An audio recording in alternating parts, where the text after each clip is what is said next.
Selamat datang di podcast Dongeng.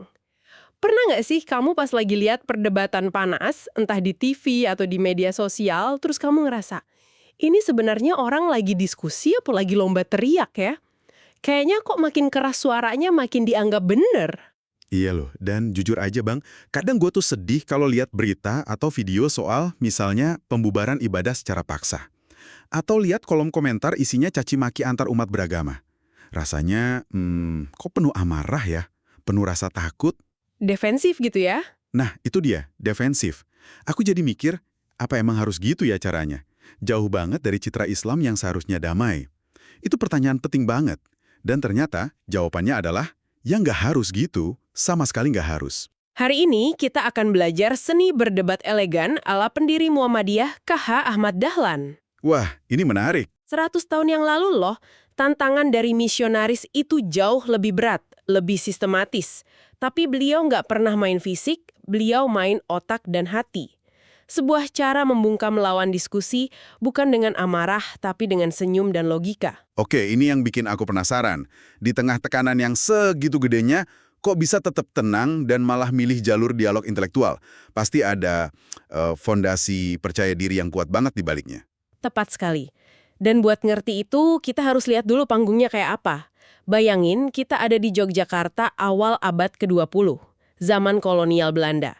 Nah, di saat itu, misi kristenisasi, baik Zending Protestan maupun misi Katolik, itu lagi gencar-gencarnya. Dan cerdas ya cara mereka masuknya. Cerdas banget. Mereka nggak datang teriak-teriak. Strateginya halus. Mereka bikin sekolah modern, pakai meja, kursi, papan tulis, sesuatu yang baru banget buat pribumi. Mereka juga bangun rumah sakit. Oh, yang disebut strategi pre-evangelization, jadi disiapin dulu masyarakatnya lewat pemenuhan kebutuhan dasar mereka. Pendidikan, kesehatan. Betul. Jadi tekanannya sangat kuat ya, bukan cuma soal teologi, tapi juga soal kesejahteraan sosial. Pantesan aja kalau ulama waktu itu kebanyakan defensif. Bangun tembok, gitu kan. Jangan dekat-dekat, jangan ke sekolah mereka. Bisa dimaklumi, tapi disinilah uniknya Kiai Dahlan. Alih-alih bangun tembok, beliau malah buka pintu. Beliau datengin para pendeta dan pastor, bahkan masuk ke gereja. Bukan buat cari ribut, Bukan buat demo ya. bukan, tapi buat berdiskusi. Ini nunjukin level percaya diri intelektual yang luar biasa sih. Rasa takut buat dialog itu kan seringnya karena kita takut iman kita sendiri goyah. Tindakan Kiai Dahlan ini kayak bilang, saya nastoko yakin, saya nggak takut buat paham cara berpikir Anda. Persis. Dan dari dialog-dialog inilah lahir anekdot legendaris. Salah satu yang paling terkenal itu waktu beliau diskusi sama seorang pendeta. Gimana tuh alur diskusinya? Dengan tenang banget, beliau mulai, "Tuan, apakah Yesus itu Tuhan?" Pendeta itu jawab, "Ya, tentu saja." Kiai Dahlan lanjut, "Apakah Yesus makan dan minum seperti manusia?"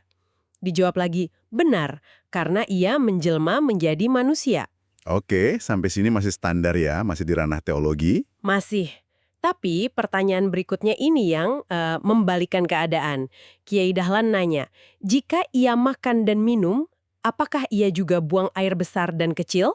Wah, itu pertanyaan yang sangat membumi ya, sangat biologis. Bikin konsep yang abstrak jadi sangat nyata. Tepat. Pendetanya kan jadi kejebak sama logikanya sendiri, ya harus jawab jujur. Tentu, itu konsekuensi menjadi manusia. Disitulah Kiai Dahlan melontarkan pertanyaan pemungkasnya. Bukan dengan emosi, tapi dengan tenang. Kalau begitu, Tuan, pantaskah zat yang kita sebut Tuhan yang Maha Suci punya sifat najis seperti manusia yang harus buang kotoran?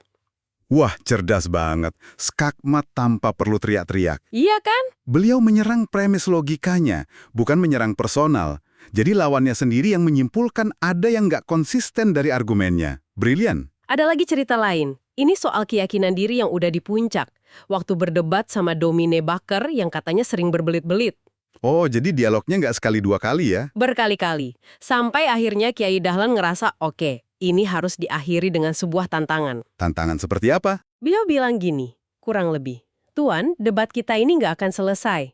Gini aja, mari kita sama-sama keluar dari agama kita masing-masing. Wow. Kita kosongkan pikiran dan hati kita, lalu dengan jujur kita cari mana agama yang paling benar. Kalau ternyata Protestan yang benar, Saya Ahmad Dahlan siap masuk Protestan. Ini pertaruhan total. Total. Tapi kata beliau, kalau Islam yang terbukti benar, Anda juga harus siap masuk Islam. Terus gimana reaksi Domini Bakker? Ia menolak tantangan itu. Dan gak lama, katanya, pulang ke Belanda. Ini nunjukin bahwa kebenaran sejati itu nggak pernah takut diuji, kan? Betul, betul. Jadi ini kemenangan di level argumen ya. Tapi kan, seperti yang kita bahas tadi, tantangannya juga ada di lapangan. Ada sekolah, ada rumah sakit.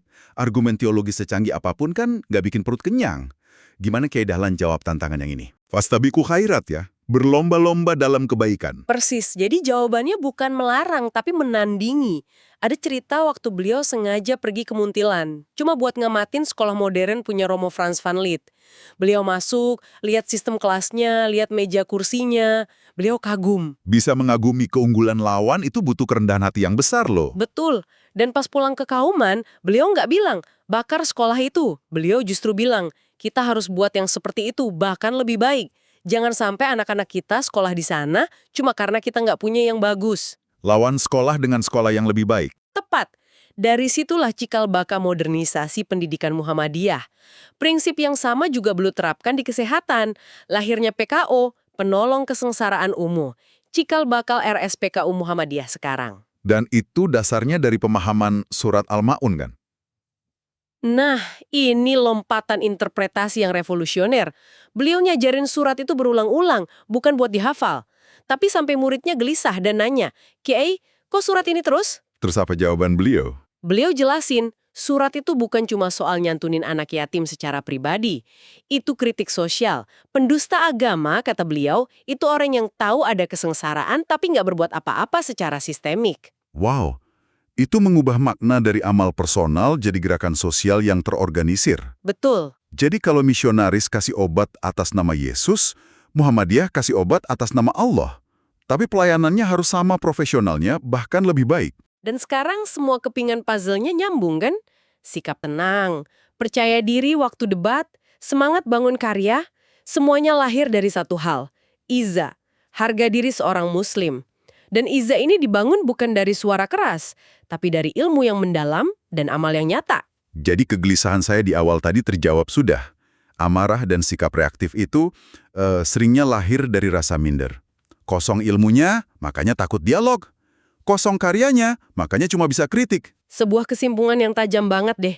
Kiai Dahlan seakan ngajarin kita, benteng akidah terkuat itu bukan tembok, tapi luasnya ilmu dan banyaknya karya. Ini relevan sekali untuk zaman sekarang sih. Sangat, dan ini jadi pemikiran penutup buat kita semua.